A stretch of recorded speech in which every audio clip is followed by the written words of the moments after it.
녹화 시작하도록 하겠습니다. 2020년 영림중학교 과학 3학년 기말고사 앞두고 최종 설명 정리하도록 하겠습니다. 자, 저희 지금 3학년 과학 B 과목방으로 들어왔는데 여기 수업 들어가시면 저번에 선생님이 한번 올려놓은 과학 패들렛 그 주소랑 이런 것들이 쭉 있습니다. 제가 오늘 이것까지다가 한번 설명을 마무리하도록 하겠습니다. 자, 학생 여러분들이 많은 걸 잘 해왔습니다. 제가 대표적으로 여기 한 친구 3명 정도의 어떤 마인드맵이랑 노트를 올려놨습니다. 최소한 여러분들은 그 시험 전날에는 이렇게 그냥 백지에다가 여기 지금 백지에다가 이렇게 마인드맵을 좀 그려봤으면 좋겠어요. 저는 개인적으로는. 그래서 왜냐면 전체적으로 시험의 전체적인 제목, 내용이 뭐가 있는지 반드시 알아두시기 바랍니다. 이거는 시험 볼 때처럼 머릿속에 이미 떠올라야 됩니다. 자, 처음에 큰 단원 제목은 기권과 날씨, 날씨에 관련된 문제가 나온다. 자, 기권은 크게 얘기하면 그 층상구조, 그래서 대륙권, 성층권, 중간권, 열권 이런 것들이 나오고, 지구온난화에 관련된 게 나오고, 복사평형에 관련된 게 나옵니다. 이게 소단원 3개입니다. 그러면 각 소단원별로 하나씩은 나오겠다라는 생각을 하고 계셔야 됩니다. 기권의 층상구조 또는 복사평형, 온실효과, 이렇게 중단원, 소단원을 좀 머릿속에 익히셔야 나중에 문제가 뭐가 나오겠구나를 알게 되는 거죠. 소단원별로 하나씩 한 문제씩 나온다 이렇게 생각하시면 돼요. 구름에 관련된 문제 하나 나오겠구나. 구름과 강수, 그 다음에 기단과 날씨, 그 다음에 기압과 날씨 이런 것들 소단원별로 하나씩은 나오겠구나 이런 생각을 하고 계셔야 되고, 유전과 생식이면 소단원 제목 보시면 멘델의 법칙 1, 2 그리고 발생과 수정 이런 관련된 문제 하나 나올 거고, 그 다음에 세포가 분열하는 이유에서 이 세포 분열에 관련된 얘기가 나옵니다. 그래서 세포 분열에는 체세포 분열이 있고 감수 분열이 있구나 이렇게 얘기하시고, 그 밑에 여러 가지 단어들, 과학 개념들에 관련된 얘기가 나옵니다. 그래서 최소한 어느 정도 머릿속에 그 단원, 중단원, 소단원의 어떤 큰 단원의 제목은 알고 계셔야 되겠다라는 생각 듭니다. 여기 제가 지금 학생이 노트 필기한 걸 올려놨는데요. 보시면 여기 첫 단원이 층상을 이루는 기권이라고 되어 있습니다. 그럼 여기서 한 문제는 나오는 겁니다. 이 그림에 관련돼서 열권은 어떤 특징이 있고, 중간권은 어떤 특징이 있고, 성층권은 어떤 특징, 대륙권은 어떤 특징. 대륙권은 기상현상, 성층권은 오존층이 있어서 온도가 좀 올라간다. 중간권은 온도가 가장 많이 내려간다. 열권은 태양빛을 많이 받아서 점점 온도가 올라간다.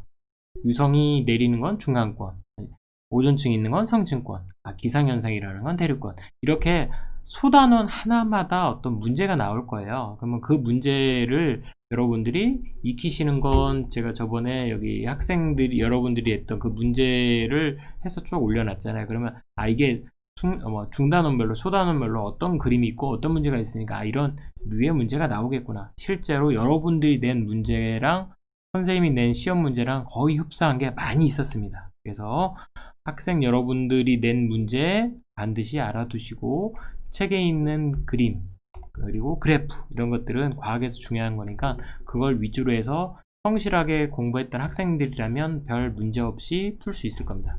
자, 여기 첫 번째 소단원이 층상구조를 이루는 기권, 여기서 한 문제 나오는 겁니다. 기본적으로. 그리고 두 번째 단원 제목 뭐죠? 복사평형을 이루는 지구. 그러면 복사평형이 뭔지에 대해서 알아야 되겠죠. 태양으로부터 지구가 받았기 때문에 온도가 점점 올라가요. 근데 40억 년 동안 지구가 계속 열을 받았으면 계속 뜨거워져 가지고 있을 수가 없죠. 그렇지만 어느 정도 온도가 올라가지만 온도가 유지된다. 그 온도가 유지되는 이유가 태양빛을 받은 만큼 그 에너지를 바깥으로 내보낸다. 그래서 다른 이 대기가 없어서 그냥 100 받으면 100 내보내지만, 실제로 지구는 대기가 있어서 조금은 온도가 올라간 상태로 유지된다. 이런 것들을 알아두시면 될 거고, 책에 있는 그래프를 이 친구는 많이 잘 그려놨더라고요. 이산화탄소가 점점 올라가면 지구 평균 기온도 올라간다. 그래서 이산화탄소가 어떤 지구를 따뜻하게 해주는 어떤 효과가 있구나. 온실기체라고 하죠. 그 온실기체가 어떤 효과를 내는지 여기 그림으로 보시면 알겠지만, 태양빛이 100 정도 들어오면 지구에서 반사되는 건 30 정도다. 그럼 지구가 결국 70을 받게 된다. 그래서 이 70을 우주로 결국 내보내야 들어오는 양, 나가는 양이 같기 때문에 지구의 온도가 항상 일정하게 유지된다. 이런 것들이죠. 여기 단원, 뭐 여러분들 책에 보시면 단원 제목, 공기 속의 숨은 수증기라는 제목이 나와요. 이 제목의 원래 뜻은 공기 중에 있는 수증기는 공기 중에 수증기가 얼마나 많이 들어갈 수 있느냐, 수증기량에 관련된 얘기니까 가득 차면 이슬이나 안개가 생긴다. 그걸 과학적 단어로는 포화 수증기 양이 얼마나 되냐, 이런 걸 그래프로 얘기합니다. 이 그래프, 그래서 책에 있는 이런 그래프나 그림, 이 큰 동그라미는 최대 포화 수증기량이고 그게 점점 얼마나 차져 있느냐, 여기 그림으로 알 수 있어서 그냥 저희가 감각적으로 파란색이 조그만한 거, 중간 거, 큰 거 이렇게 얘기하지만, 이걸 어떤 얼마나 따뜻한지를 얘기하는 건 온도 해가지고 10도, 20도, 30도 하듯이 이 상대 습도도 최대 들어갈 수 있는 수증기량 중에 얼마가 들어갔느냐를 가져다가 얘기하는 건 상대 습도라 얘기한다. 그래서 이 상대 습도는 기온에 따라서 변화가 온다. 기온이 높으면 포화 수증기량이 많기 때문에 같은 수증기량이 있으면 습도는 낮아진다. 그래서 이렇게 더운 낮에는 습도가 반대로 낮아지고, 습도가 온도 새벽에 되면 기온이 아주 떨어지기 때문에, 기온이 낮아지면 그 기온이 낮아짐 때문에 포화 수증기량이 줄어들기 때문에 상대적으로 똑같은 수증기가 있어도 습도는 높아진다. 그래서 습도와 기온은 반대 관계에 있다. 이런 그래프나 그림을 같이 엮어서 생각을 하시고 문제를 봐주셨으면 좋겠어요. 여러분들이 실제로 그 낸 문제를 보면 이렇게 어떤 단원 제목이랑 가져다가 많이 내는데요. 보세요. 이거 여러분들이 낸 문제인데, 여기 보세요. 이런 그림이 나오면, 이 그림이 어느 단원의 무슨 문제구나, 최소한 그 단원의 제목을 알아야 돼요. 이거 어떤 우리나라 주변에 있는 어떤 기단과 어떤 날씨에 관련된 내용이구나, 봄, 여름, 가을, 겨울에 관련된 얘기구나. 여기 보시면 이런 층상 구조에서 이게 대륙권인지 성층권인지 열권인지 관련된 문제, 이런 그림이 나오면 이건 최소한 감수 분열인지 세서프 분열인지, 이건 맨델의 법칙에 관련된 건지, 고기압, 이건 기압에 관련된, 기압과 날씨에 관련된 문제인지, 이렇게 그림을 이해하시면 돼요. 이 단어는 구름이 만들어지는 과정, 구름에서 비가, 이런 것도 보시면 알겠지만, 이 그림도 여러분들이 여기 전열기라는 건 해에 관련된 얘기고, 여기 전열기 그래프가 나왔으니까 실제로 선생님이 그 그림, 실제로 시험 문제를 여러 단원에서 시험 문제가 나온 것들에 관련된 그림을 모아놓은 거예요. 그래서 여러분들이 직접 만드셨는데, 이런 것들도 책에 있죠. 그래서 지구가 받는 양과 내보내는 양에 관련된, 이 단원의 제목은, 이 그림의 제목은 복사평행이구나, 받은 만큼 내보낸구나. 그래서 100 들어오면 30은 반사되고 지구가 받는 건 70, 그래서 결국 나가는 건 70, 이렇게 생각하는 단원의 제목. 자, 이런 것도 보면 전열기가 태양이고 이 새카만 컵이 지구다. 그래서 온도가 처음에 이렇게 온도가 올라가지만 나중에는 온도가 일정해진다. 이런 그래프의 관계. 이게 처음에 복사 에너지를 받고 어느 정도 되면 복사가 일정해지는구나. 이런 것들에 대해서 여러분들이 딱 그림을 보고 이게 이런 문제구나 라는 걸 파악하셨으면 좋겠어요. 그리고 여기 이제 이 친구는 선생님이 저번에 그 미션 냈을 때 보니까 그 문제를 아예 책에다가 이렇게 메모를 하면서 직접 그림을 그려서 문제를 냈더라고요. 여러분들이 직접 쓰고 풀어보는 게 가장 좋은 복습입니다. 그래서 여러분들도 지금부터라도 영상을 보시면서 반드시 기록을 하셨으면 좋겠어요. 적으셨으면 좋겠어요. 자, 이런 것들을 보면서 여러분들이 어떻게 공부해야 될지를 조금 한번 최종적으로라도 생각해 보셨으면 좋겠다라고 생각해서 선생님이 지금 한번 같이 하는 겁니다. 자, 여기 다른 노트도 한번 볼게요. 이거 다른 친구 노트인데 소단원에 하나씩 시험 문제가 나와요. 과학 A도 똑같아요. 과학 A도 단원 제목이 분명히 있을 거잖아요. 물리변화, 화학변화, 어떤 변화에 관련된 한 문제, 그 다음에 화학변화가 있는지 물리변화가 있는지, 그리고 화학반응을 모형으로 나타낼 때, 그리고 질량보존의 법칙이 분명히 있을 거고, 일정성분비의 법칙이 있을 거고, 기체반응의 법칙이 있을 거고, 화학반응의 어떤 규칙, 원자가 사라지거나 없어지지 않는다. 그걸 가져다가 어떤 반응식을 쓸 때 앞에 있는 개수, 이런 것들 가져다가 원자가 사라지지 않는다. 그리고 여러분들도 보면 이제 그 과학 A 단원이 아마 운동 앞부분까지 들어가는 것 같은데, 운동 앞부분이면 시간, 거리, 그다음에 운동을 어떻게, 운동에 대한 정의, 이런 것들에 대한 것들이 다 균일하게 나오는 것처럼 수학, 과학, 국어 다 똑같습니다. 어떤 소단원의 제목마다 나온다. 자, 이 친구가 그림과 이 제목을 잘 그려서 선생님이 한번 얘기를 해드리는 겁니다. 그리고 지금 이 영상은 반드시 여러분들 웬만하면 선생님은 컴퓨터 모니터로 봤으면 좋겠어요. 모니터로 보셨으면 좋겠어요. 왜냐면 그래야지 영상이 제대로 잘 보이고 글자도 보이기 때문에. 물론 아는 사람 눈에는 조그맣게 그림으로 됩니다. 자, 1단원 기권과 지구기온, 층산구조를 이루는 구조이다. 열권 오로라, 중간권은 유성, 성층권은 오존층 때문에 온도가 좀 올라간다. 대륙권은 비 오거나 눈 내린다. 뭐 이런 기상현상. 그림으로 잘 그렸죠. 글자로 쓰셔도 되고, 아는 사람들은 그냥 한번 선생님처럼 똑같이 말을 따라 하시면 됩니다. 아니면 간단하게라도 초성으로라도 써주시기 바랍니다. 두 번째 단원 핵심은 태양 100이면 30 나가고 70은 다시 지구가 내보낸다. 그래서 반사되는 양과, 아니, 지구가 흡수하는 양 70과 반사되는 양이 같다. 이게 복사 평형이다. 이렇게 알아두시면 될 거예요. 지구가 점점 더워지는 건 아까 얘기했지만 CO2가 점점 많아지면서 이산화탄소, 메테인, 그리고 수증기 이런 것들에 의해서 지구가 조금씩은 보온되고 있다. 다만 이런 것들이 많아지면 점점 지구는 따뜻해진다. 이걸 지구온난화다. 그래서 해수면 상승하는 거, 생태계 변화가 일어난다. 이런 것들도 알아주셨으면 좋겠습니다. 자, 두 번째 중단원 구름과 강수. 구름과 강수면 여기 첫 번째 구름과 강수의 첫 단원이 공기 속의 수증기량, 그래서 포화 수증기량과 습도, 포화 수증기량과 기온과의 관계, 그 다음에 포화 수증기량, 습도에 관련된 뜻을 좀 알아두셨으면 좋겠다. 자, 그리고 소단원 제목이 물방울로 이루어진 구름입니다. 그래서 구름은 그림으로 그리면 공기덩어리가 점점 올라가면서 점점 커집니다. 그래서 단열팽창. 열은 기온은 조금 떨어지고 부피가 커진다. 이걸 단열팽창이라고 합니다. 그리고 점점 올라가면서 상대 습도가 점점 낮아지고 온도가 떨어지면서 이슬점까지 내려가면 온도가 그때부터 수증기가 모인다. 그래서 응결, 이슬점, 이슬이 생기는 온도, 이슬점까지 도달되고 나면 이제 물방울이 생기고, 그래서 구름이 생긴다. 이 구름은 저군형이 있고 치군형이 있다. 그림으로 그려놨기 때문에 선생님이 이 직군거를 얘기하는 겁니다. 그리고 지표에 내리는 강수. 비가 내릴 때는 따뜻한 지역, 여기 적도 지역 같은 데는 구름이 아무리 높아도 0도 밑으로 안 내려간다. 구름 사이에서 물방울이, 얼음이 없다. 빙정이라고 하는 게.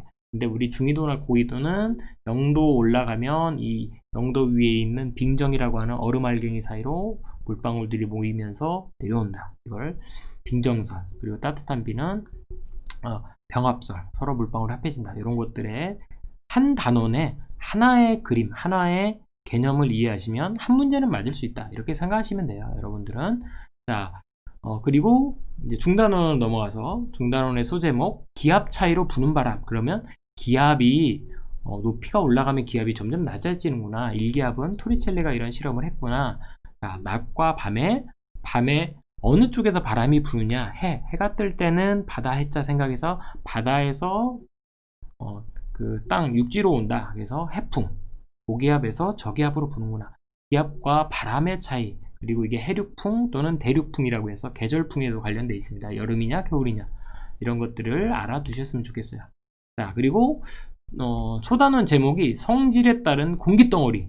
성질에 따른 공기덩어리를 크게 얘기하면 기단이죠. 공기의 단, 어떤 큰 덩어리, 공기덩어리를 기단이라고 한다. 그래서 봄, 여름, 가을, 겨울에 우리나라 주변에 영향을 끼치고 있는 시베리아 기단, 오호츠크행 기단, 양쯔강 기단, 북태평양 기단. 선생님이 설명할 때는 하나 더 설명했어요. 적도 기단. 한 여름에 많이 영향을 끼치는 무덥고 습한 거. 그래서 기단은 바다에 관련된 것만 좀 습하고, 그리고 양쯔강 북태평양 기단은 좀 아래쪽에 있기 때문에 좀 따뜻하고, 시베리아랑 오호츠크는 조금 약간 서늘하고 온도가 좀 낮다. 그래서 습도나 기온에 관련된 공기덩어리의 특징과 계절에 대해서 좀 알아두셨으면 좋겠습니다. 자, 그리고 수능 때까지 나오는 어떤 기단끼리 서로 만나면 어떤 비가 내리고 하느냐, 온대 저기압에 관련돼서 한랭전선, 온난전선이 나옵니다. 그래서 저군형 구름이 내오느냐, 저군형 구름이 만들어지냐, 치군형 구름이 만들어지냐, 그래서 경사면이 급하냐, 아니면 비가 소나기가 내리느냐 아니면 이슬비가 내리느냐, 이동 속도가 한랭전선과 온난전선이면 어느가 더 빠르냐. 그래서 한랭전선이 조금 더 빠릅니다. 파란색 좀 삐죽한 게 좀 더 빨리 간다, 이렇게 생각하시면 될 것 같아요. 차갑다, 한랭, 차가울 한자, 차가운 게 온다. 냉자가 한자로 올 레자의 뜻이 해서 한랭, 차가운 게 온다. 온난, 따뜻하다라는 거죠. 온풍기 생각하시면 돼요. 온난, 따뜻한 게 온다 해서 비가 오고 나서 좀 따뜻하다, 이슬비가 좀 내린다. 이런 한랭전선, 온난전선에 대해서도 알아두셨으면 좋겠습니다.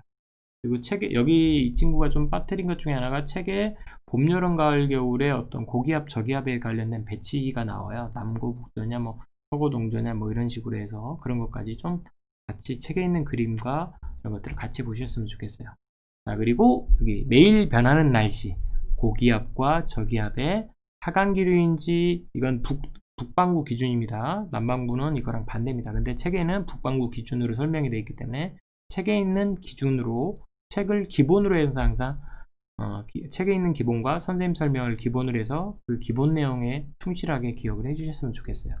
고기압과 저기압, 그래서 고기압은 하강기류가 생겨서 시계 방향으로 약간 회전하는 듯 약간 휘어지면서 바람이 나간다. 저기압은 공기가 위로 올라가면 아까 구름 생긴다 그랬죠. 저기압이 생기면 구름이 생기거나 좀 흐리거나 상승기류가 반시계 방향으로 약간 들어가는 방향 쪽으로 움직이면서 상승기류가 오른다. 비와 눈이 내린다. 이렇게 소단원별로 하나씩만 기억해 주시면 여러분들은 한 문제씩 맞는다고 생각하시면 돼요. 자, 유전으로 넘어가겠습니다. 맨델의 유전 법칙 하면 여러분들은 딱 세 가지는 생각하셔야 돼요. 우열의 원리, 분리의 법칙, 독립의 법칙. 각 뜻을 좀 기억해 주시면 좋겠어요. 노란 것과 초록색 사이에서는 무조건 노란색이 나오더라. 순종, 같은 유전자가 모여 있는 게 순종. 그리고 노란색과 초록색, 서로 색깔에 관련된 게 서로 유전자가 좀 다르다 하면 대립, 서로 대립하고 있다 해서 서로 다른 순종인데 대립 유전자들끼리 만났을 때 하나의 유전자만 드러나는 현상, 이걸 우열의 원리다. 그래서 노란콩과 노란콩 사이에서도 이 잡종콩이 자가 수정하면 같은 것끼리 나오면 이 초록색도 나오더라. 3대1로. 그래서 노란색과 노란색 사이에서 초록색이 나왔습니다. 그러면 우성과 우성 사이에서 열성, 다른 어떤 성질이 나왔다는 얘기는 숨어 있지만 겉으로 드러나지 않고 잠재되어 있다. 이런 것들은 열성으로 남아 있다. 그래서 여러분들 가계도 하실 때 노란 것과 노란 것 사이에서 초록색 나온다. 이 얘기는 뭐냐? 유전학적에서는 돌연변이 아닌 이상은 열성 유전자가 하나씩 있다가 합쳐져서 열성인 유전자가 나올 수 있다라고 생각하시면 돼요. 그리고 어떤 우성 유전자를 대문자 Y, 그 열성인 유전자를 소문자로 쓴다. 이런 것들을 좀 기억하셔서 몇 대 몇이 나오는지, 그리고 처음에 노란색이면 자식한테 노란색 하나만 준다. 아빠한테 반절, 엄마한테 반절 받는다. 이걸 분리의 법칙이라 한다. 그래서 선생님이 저번에 중간 유전하면서 핑크색 사이에서 왜 빨간 게 나왔냐? 핑크색이라고 한 건 하얀색과 빨간색이 섞여 있는 유전자인데 둘 중에 하나를 받아서 빨간색 이렇게 반반, 엄마 아빠한테 반반 받으면 빨간색이 나오고, 엄마 아빠한테 하얀색만 받으면 하얀색이 하얀 흰꽃이 나오고, 빨간색 흰꽃을 서로 반반씩 받으면 여전히 섞여서 핑크색이 나온다. 그래서 분리의 법칙에 대해서 얘기했습니다. 그래서 중간 유전이든 우열의 법칙이든 분리의 법칙이든 어떤 유전자를 반반 받는다라고 하는 거에 관련된 게 분리의 법칙. 그리고 맨델이 밝힌 건 어떤 색깔에 관련된 유전자, 모양에 관련된 유전자들이 서로 섞였을 때 이 자식 세대에서 어떻게 나오는지 봐서 9대 3대 3대 1이 나왔다. 그래서 색깔, 노란색과 초록색이 12대4, 둥그런 것과 초록색도 12대4 합쳐서, 그래서 결국엔 색깔 유전자와 주름에 관련된 어떤 주름지고 동그란 거 어떤 모양에 관련된 유전자는 서로 관련 없이 독립적으로 유전이 되더라. 그래서 서로 영향을 주지 않더라. 관련된 게 독립의 법칙이다 라고 하는 거. 이렇게 그 원리, 우열의 원리, 분리의 법칙, 독립의 법칙, 이렇게 딱 가장 핵심적인 단원마다 하나씩 나오신다고 하면 돼요. 선생님 아까 얘기했죠? 선생님들은 시험 문제를 고루고루 내기 때문에 그 단원마다 중요 개념에 대해서 어느 뭐 역사든 사회든 국어든 다 한 문제씩은 내신다. 그걸 생각하셔서 여러분들도 따로따로 기억을 하시고 문제를 만드시고 익히시면 됩니다. 자, 사람을 유전하는 연구 방법 이렇게 하면 여러분들이 딱 생각하셔야 돼요. 아, 가계도나 쌍둥이구나. 그리고 그 가계도는 네모, 세모, 동그라미, 네모랑 세모하면 남자와 여자구나. 그리고 어떤 형질이 나타날 때 이 가계도 문제도 보시면 가계도 여기 가계도 뭐 여러분들이 가계도도 한번 볼까요? 쭉 이런 가계도 이런 가계도 문제가 나오면 가계도 이런 가계도 문제가 나오면 여기를 보시면 돼요. 여기 파란색, 파란색. 파란색과 파란색 사이에 흰색이 나왔다. 그러면 이게 엄마 아빠한테 뭔가 다른 게 나왔잖아요. 그럼 이 흰색 유전자라는 게 열성인 유전자가 반씩 와서 여기 열성인 유전자가 두 개 생겨서 열성이 드디어 드러나는구나 라고 생각하시면 돼요. 그래서 이 열성 유전자를 찾아내시면 혀 말기가 불가능하다는 건 혀 말 수 있는 게 우성이고 혀 말 수 없는 게 혀가 못 마는 게 열성이구나. 모든 그 열성 유전자 열성 유전자 우성 유전자를 배우시는 게 아닙니다. 여러분들은 이런 가계도 조사를 통해서 어떤 실험을 통해서 그게 우성인지 열성인지를 파악해내는 능력을 생각할 수 있는 능력을 원리를 이해하고 있는지 관련된 문제가 나오는 겁니다. 이렇게 해서 수능 가면 좀 더 어렵게 복잡하게 뭐 반성유전 이런 것들 나오는데 그런 것들 선생님이 설명하지 않았고 중학교 과정에서 나오지 않은 것들에 대해서는 여러분들이 과도하게 공부할 필요는 없습니다. 따로 선생님한테 질문한 사람도 있었지만요. 자, 여기 생식 갑시다. 자, 생식의 소단원 제목이 뭔가요? 세포 분열이 필요한 까닭은 뭐냐? 우리가 어린아이와 어른이 됐을 때 차이가 나는 게 뭐냐? 그러면 세포가 조금 더 분열을 많이 해서 세포 숫자가 많아진 거지 세포 자체가 커진 건 아니다. 그러면 세포가 왜 안 커지냐? 물질 교환할 때 표면적이 부피에 대해서 표면적의 비가 그렇게 좋아지지 않는다. 그래서 조그만한 세포 단위로 계속 세포들이 분열하면서 그 세포 크기를 어느 정도 가지고 있는 게 더 유리하다. 이산화탄소와 산소 이런 것들을 물질 교환할 때 필요할 때 좋은 것들이 세포가 어느 정도 크기로 유지하고 있는 게 좋다. 그래서 세포 분열을 계속 한다. 이게 세포 분열에 관련된 이유였습니다. 여기서 한 문제 나온다는 얘기입니다. 자, 그리고 염색체 수가 유지되는 세포 분열은 뭐냐? 그래서 핵 있고 여기 지금 전기하면서 이 핵막이 점점점점 나왔죠. 이렇게 핵막이 분리되고 염색체라고 하는 이제 처음에는 이 염색사가 생겼다가 염색사가 잠깐 뭐지 약간 염색이 된 어떤 물체가 생긴다. 이게 염색체고 염색분체도 알아두세요. 그리고 이제 가운데에 배열되면 중기. 약간 끌려가면 양쪽에서 방추사라고 하는 물질이 나와서 이렇게 약간 양쪽으로 끌려다닙니다. 방추사까지는 모르셔도 상관없지만 염색체가 약간 가운데 위치했다가 양쪽에 끌려다니고 나중에는 양쪽 끌려가서 다시 핵이 만들어지면서 핵막도 다시 생기고 세포질이라고 하는 게 생긴다. 물론 이제 식물세포 같은 건 세포벽이 생기는데 여러분들 책에 동물세포만 나왔으니까 어떤 세포 분열에서의 전기, 중기, 후기, 말기 이런 특징들 그리고 염색분체, 염색체 이런 것들의 기본 단어, 개념을 알아두시면 좋겠습니다. 자, 그리고 생식세포가 만들어지는 과정에서 생식세포는 자식을 만든다. 생일할 때 생자입니다. 자식, 그 다음 자식을 만드는 거에 관련된 세포, 정자, 난자에 관련된 세포니까 아까 분리의 법칙 기억나시죠? 정자, 난자는 엄마, 아빠한테 어떤 염색체를 반절만 받아야 된다. 그래서 어떤 기존에 가지고 있는 염색체 양보다 반절만큼을 가지고 있어야 된다. 그래서 필요한 게 뭐냐? 감수 분열은 두 번에 걸쳐서 한 번은 비슷하게 분열하지만 이 전기에서 이 염색체 두 개가 붙어가지고 이 염색체가 나란히 붙어서 중기에 이렇게 나란히 있다가 떨어진다. 그래서 염색체 양으로는 변화되지 않아요.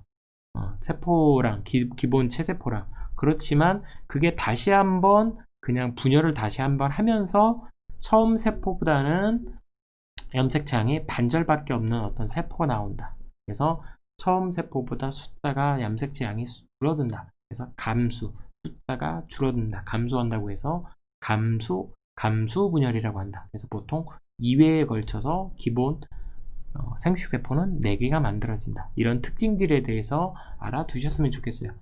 똑같은 전기인데 여기 염색체 2개가 붙느냐, 이걸 이가 염색체라고 했죠. 그래서 이런 어떤 분열의 세포 분열은 기본이 한 번 분열해서 2개 만들어지는 거고, 감수 분열은 2번 분열해서 4개가 만들어지는데 세세포 분열보다 반절이 생긴다. 그리고 처음 제일 분열, 첫 번째 분열할 때 염색체 2개가 이렇게 나란히 붙는 게 어떤 특징이다 라고 하는 것, 어떤 차이를 알아두셨으면 좋겠어요. 그리고 정자 난자가 만나면 이 반절만큼의, 엄마 아빠의 반절만큼의 어떤 DNA가 서로 합쳐져서 온전한 세포가 하나 만들어지면 그걸 수정란이라 한다.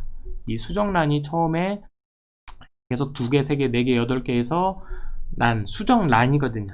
할자가 난하라 할 때 할자가 나누라 할자입니다. 그래서 수정란이 점점 작아지면서 어떤 세포는 원래 세포 분열은 원래 세포가 똑같은 크기가 되거든요. 근데 수정란은 처음 초기에는 수정란은 점점 작아지면서 어떤 세포에 우선 숫자를 늘린다. 그 다음에 어떤 조직들을 만들면서, 기관들을 만들면서 자그마한 개체가 만들어지고, 이런 것들을 작은 생명이 된다. 이런 개체, 하나의 개체가 된다 해서 이런 수정란에서부터 개체가 만들어지는 모든 과정을 발생이라고 하고, 그리고 처음에 수정란이 쪼개지면서 많은 세포들이 만들어지는 건 나날이라 한다. 그래서 수정란이 개체가 되는 이 과정에서 어떤 한 문제는 나오겠죠.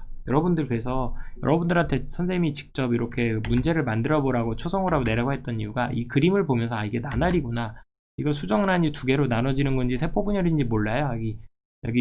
제가 여기 5번 그림, 이게 나날을 만약에 조금 더 그러면 세포 하나짜리, 그리고 2개, 3개 곱하기 2 곱하기 2 곱하기 2 이렇게 2의 4승 이런 식으로 어떤 숫자 수학적으로 표현했을 수도 있거든요. 여기도 보시면 이렇게 네모 동그라미 이렇게 표현하셔서 가계도구나, 이 가계도에서 어떤 열성인지 우성인지도 색깔을 칠할 수도 있고 다른 걸로 얘기할 수도 있구나. 그리고 사람 분석할 때 이 쌍둥이 연구를 할 수도 있구나. 여자 남자 이렇게 그림으로 그릴 수 있지만 가계도에서는 네모 세모로 그리는구나. 이렇게 그런 것들에 대해서 생각을 하시면 돼요. 노란색 콩이 나왔으면 이 노란색 콩이랑 녹색 콩이 서로 섞여서 노란색 콩만 나오는구나. 그러면 순종 유전자와 순정 유전자들이 합쳐져서 하나는 열성 유전자, 하나는 우성 유전자가 있지만 우성 유전자가 먼저 겉으로는 드러나더라. 그래서 우열의 원리, 이런 것들을 간단하게 그림으로 그리고 단어로 기억하시길 바랬던 겁니다. 그래서 이것들을 여러분들이 시험 전날에 어느 단원에서 어떤 문제가 나오겠구나라는 걸 머릿속에 한번 짚어가면서 한번은 그리길 바랬던 겁니다. 이렇게 하시면 여러분들이 됩니다. 그래서 실제로 이제 저번에 문제에 대한 얘기가 많이 나오고 저한테 카톡 오픈 채팅방으로 많이 질문을 했기 때문에 그거에 대해서 한 번씩 그냥 쭉 한번 크게 대략적으로 한번 얘기해 볼게요. 여러분들이 이런 문제를 딱 보시면 이 단원의 제목은 뭐구나, 이런 건 정도 알아두셔야 돼. 이건 구름 생성에 관련된구나. 공기덩어리가 올라가고 단열 발전되고 온도가 낮아지면서 수증기가 연결돼서 구름이 생기는구나. 이런 것들에 가장 관련된 기본적인 구름 생성 과정. 이건 포화 수증기량이구나. 이런 그래프에서 보시면 여기 이 빨간색 그래프 위에 있는 게 A가 포화 수증기량, 이게 진짜로 생기는 거구나. 여기 가장 이 빨간 거에서 가장 낮은 이 D 같은 게 습도가 가장 낮은 거구나. 이런 것 정도는 알아두시면 되겠습니다. 자, 여기 보시면 이건 아까 얘기했으니까 온도가 올라가다가 복사평행이 된다. 이렇게 처음부터 복사평행 되지 않아요. 처음에는 열을 받기 때문에 점점 올라가다가 복사평행이 된다. 자, 요거는 여기 보시면 알겠지만 여기 지금 염색체 2개가 여기 자세히 보시면 염색체 2개가 붙어 있어요. 그래서 이 그림만 봐더라도 이 그림만 여기 그림 빨간색이랑 이 파란색 그림 유전자가 2개가 이렇게 붙어 있는 거 보면서 이건 감수 분열, 첫 번째 분열을 무조건 얘기하는 거구나 라고 생각하시면 돼요. 그래서 그림을 보고 바로 파악하셨으면 좋겠어요. 이거 복사평에 관련된 그림이구나. 이렇게 저 여기 9대 3대 3대 1이구나 라고 나왔으면 이거는 독립의 법칙을 얘기하고 싶은 거였구나 라고 생각하시면 되겠죠. 물론 여기 이 그림에서 여기 유전자 대문자 R, 대문자 R, 대문자 Y, 대문자 Y, 여기 소문자 R, 소문자 R, 소문자 Y, 소문자 Y. 그래서 자손 일대 이렇게 반절, 서로 양쪽에 반절 섞였다. 분리의 법칙도 설명이 되지만 이 큰 그림은 9대 3대 3대 1로 나와서 노란색이랑 이 녹색 유전자, 동그랗고 주름 주는 유전자에 관련된 그림까지 포함되고 있기 때문에 가장 적절한 법칙으로는 독립의 법칙이다 라고 할 수 있죠. 자, 이거는 기압 차이에 의한 바람이구나, 육풍이냐 해풍이냐, 어느 때의 풍이냐, 이런 걸 가져다가 설명으로 낼 수도 있고 기압에 관련된 문제도 낼 수도 있고, 자, 여기 감수 제2분열이구나, 이런 것들도 정자난자 나오면 감수 제1분열의 특징, 여기 결합한 상동염색체, 상동염색체가 결합한다, 이런 특징을 알아두셨으면 좋겠어요. 여기 가운데 어떤 유전자 가운데 있다 그러면 중기, 후기, 그래서 감수 분열인지 세세포 분열인지 중기인지 후기인지 말기인지 이런 것들에 관련된 걸 그림을 보면 바로바로 생각나셔야 된다. 여기 그림 보시면 딸세포가 4개다. 이게 세포가 4개 나왔어요. 그러면 최소한 감수 분열 해가지고 4개가 나온 거구나. 처음 여기 분명히 여기 딱 감수 분열, 상동염색체가 결합되어 있죠. 그래서 감수 분열이구나. 이렇게 알아두셨으면 좋겠어요. 자, 여기 보시면 색깔 여기 파란색 사이에 여기 약간 그 주황색이 뭐였던 색깔 다른 게 나왔잖아요. 그러면 우성과 우성 사이에 열성이 나왔구나. 그러면 여기 엄마 아빠는 우성 유전자, 열성 유전자를 반반씩 가지고 있는 어떤 유전자를 가지고 있구나, 이렇게 생각하시면 편할 것 같습니다. 자, 그리고 보조개도 여기 마찬가지예요. 여기 하얀색 유전자 사이에서 여기 색깔 있는 유전자 나왔어요. 그러면 보조개가 없는 게 열성이구나. 엄마 아빠는 보조개 있는 유전자, 보조개 없는 유전자를 반반씩 가지고 있지만 보조개 없는 유전자 2개가 모여서 이렇게 보조개 없는 아이가 생겨났구나. 엄마 아빠랑 닮지 않을 수도 있다. 여러분들은 이런 걸 알아두셨으면 좋겠어요. 자, 이거는 한랭전성이구나, 온난전성이구나, 이렇게 파악을 하시면 좋겠습니다. 전선에 관련된, 전선관 기단, 날씨에 관련된 문제구나, 이렇게 하셨으면 좋겠어요. 추구전구단, 따뜻한 공기가 온다. 여기 따뜻한 공기가 오면 온난전성이구나, 완만하고 이슬비가 내리는구나, 이런 거. 여기 포화수증기량 그래프 나왔고요. 여기 이 그림, 여기 이거 확대하려고 하면 자꾸 내려가서. 자, 여기 보세요. 여기 고기압, 여기 시베리아에 있는 고기압이 있고 오른쪽에 저기압이 있고, 이런 것들은 보면 이 기압 차이가 많이 나서 이런 것들은 겨울, 봄, 여름, 가을, 겨울 어떤 친구가 문제 내면서 살려주세요 이렇게 써놨더라고요. 자, 여기 딱 이거 보시면 상동염색체인지 염색분체인지 이런 것들도 알아두셨으면 좋겠어요.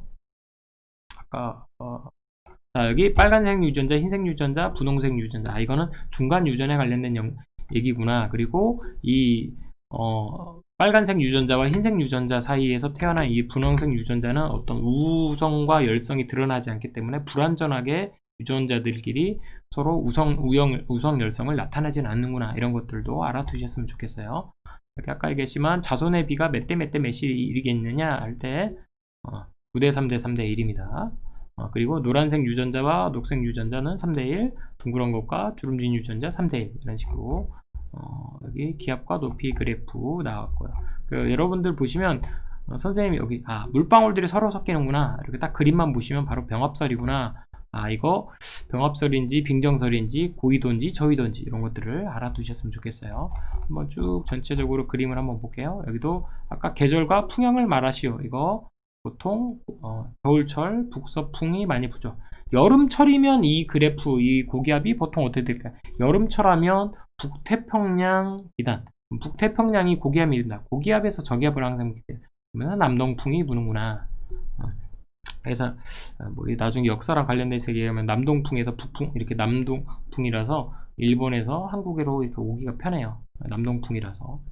자, 이런 것들을 이제 그림으로 얘기하면 여기 왼쪽 요거는 남동풍, 이건 여름에 부는 거고요. 요렇게 바람이 불면 보통 겨울이구나, 이렇게 하셨으면 좋겠어요.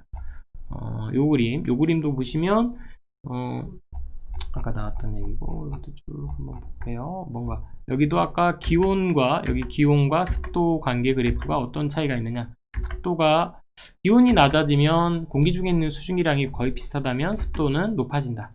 기온이 높아지면 포화수증기량 자체가 늘어나기 때문에 습도는 조금 낮아진다. 이렇게 알아두셨으면 좋겠습니다. 자, 이 그래프에 관련된 문제 나오면 여기 AB랑 차이가 뭐냐면, 이 AB 차이에 유리판이 있잖아요. 유리판이 있다는 얘기는 어떤 이 안에서 한번 들어온 에너지가 있으면 이 들어오는 에너지를 막아주는 이 대기가 있다는 얘기거든요. 그러면 A는 약간 달이고 이거는 지구구나. 그러면 이 대기 효과, 온실 효과가 좀 일어나는 효과가 나오기 때문에 이 B가 조금 더 온도가 좀 높은 상태로 유지되는구나. 복사평형이라도 해도. 그래서 이거 달과 지구의 어떤 그 대기로 인한 온실 효과에 따른 그 평균 기온의 차이를 알아내기 위한 실험으로 보통 이런 그래프나 어떤 실험을 하게 됩니다. 자, 이것도 아까 얘기했지만 복사평형 나왔고요. 자, 이 그래프 딱 보시면 밑에 설명이 없어도 여기 딸세포가 2개 나왔다는 얘기는, 세포 2개 나왔다는 얘기는 이거 그러면 체세포 분열이겠구나 라는 생각을 하시면 돼요. 그리고 처음에 여기 중기 때 보시면 이렇게 딱 염색체가 딱 분체가 붙어있는 염색체가 있어서 반절씩만 딱 쪼개지잖아요. 이거 보시면서 체세포 분열인지 중기인지 후기인지 감수 분열 1기인지 감수 분열 2기인지 이런 것들을 바로바로 파악하시고 특징을 알아두셨으면 좋겠어요. 9대3대1 나왔고, 이거 아까 얘기했지만 시베리아 기단, 오츠케 기단, 양쯔강 기단, 북태평양 고기압, 여기는 적도 기단. 여기는 한여름 가장 더울 때, 이건 여름, 여기는 초여름, 여기는 봄가을, 여기는 겨울철. 이렇게 각 기단의 특징, 그리고 더우냐, 습하냐, 차갑냐, 뜨겁냐 이렇게 얘기하시면 좋을 것 같아요. 그래프 어떤 문제가 아까 얘기했지만 여기는 이제 요거는 차가운 공기가 오죠. 차가운 공기가 옵니다. 그래서 한랭, 여긴 화살표 뾰족 파츠간 삼각형으로 그리고 저곤형 그림이고, 비가 많이 내린다. 요즘에 지금 이제 국지성 호우 내릴 때 이런 급하게 내리죠, 비가. 자, 이런 것들을 한번 볼게요. 자, 고기압, 저기압. 이게 날씨의 고기압과 저기압, 기온 어떤 바람이 불어나는 거. 여기 고기압에서 저기압으로, 지표면에서는 고기압에서 저기압으로 바람이 부는구나. 이렇게 생각하시면 편할 것 같아요. 여기 일단 가게도 문제 나오면 이렇게 색깔이 있는 거 사이에서 색깔 다른 게 나왔다. 그럼 이게 열성이구나. 이렇게 기억을 하시면 될 것 같아요. 이 그래프도 보시면 여기 색깔이 있는 건데 이게 갑자기 색깔이 다른 게 나왔어요. 이 색깔, 이 파란색이라고 하는 게 열성 유전자구나 라고 생각하시면 되죠. 마른 규지가 만들어지는 게 이게 열성이구나 라고 생각하시면 돼요. 그래서 이런 것들을 한번 쭉 그러면 그림을 한번 전체적으로 문제 100문제인데 100문제 지금 여러분들이 낸 거 선생님이 100문제 정도 문제를 막 올려놨는데요. 그 100문제라고 해도 결국에는 단원, 소단원으로 보시면 작은 도단으로 해서 보통은 그 소단원으로 따지면 한 12개, 13개 나오기 때문에 한 단원에 하나 정도 나오고요. 좀 중요한 거는 과학 개념이 많은 건 2개 정도 나왔다 이렇게 생각하시면 편할 것 같아요. 그래서 그 문제가 어떻게 어떤 유형으로 나오겠구나 라는 걸 이 문제를 다 푸시면서 직접 한번 분리해 보시고 한번 직접 풀어 보시기 바랍니다. 책에 있는 문제, 그리고 여러분들 친구들이 낸 문제에서 상당 부분 시험 문제와 유사한 문제가 많이 나오고 기본 원리는 다 비슷하다. 너무 고난이도의 학원 문제 문제지 문제 너무 풀지 마시고 가장 기본인 책에 있는 문제, 그리고 여러분들 친구들이 직접 냈던 문제를 내시기 바랍니다. 여기 보시면 이제 상대 습도를 구하시오 이런 거 나오는 거 있거든요. 상대 습도. 여기 A, B 이런 거 보시면 여기 A, B 온도가 30도잖아요. 30도. 근데 30도에서 포화 수증기량이 27.2mm입니다. 그럼 A는 여기 가로로 비슷하기 때문에 17.4. 그러면 27.1분의 17.4 곱하기 100. 그러면 상대습도 구하는 식이 나오죠. A랑 B 얘기하면 상대습도 어느가 높으냐 이렇게 하면 B보다는 당연히 A가 높겠죠. 여기 높은 곳에 있으니까요. 여기서. 그래서 어떤 여기 가에 있다가 온도가 낮아지면 온도가 점점 낮아지면 이 같은 수증기랑 있는데 온도가 점점 낮아지면 옆으로 이렇게 이동하면서 이동한다. 그러면 이제 여기서부터 이제 공기가 위로 쭉 올라가면서 온도가 낮아지면 이 지점에서 이 온도에서 실제로 물방울이 맺히기 시작한다. 그렇게 생각하시면 되겠죠.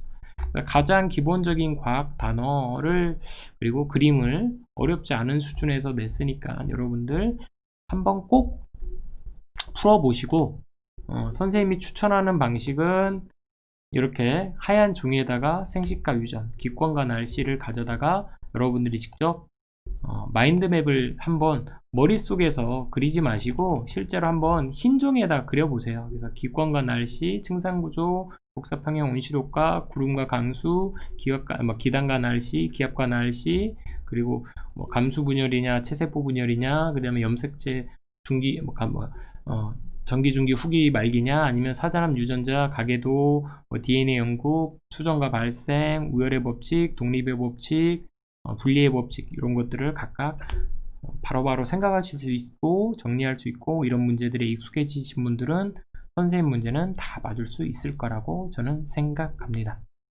여기서 마치도록 하겠습니다. 열심히 공부하신 여러분들 고생하셨습니다.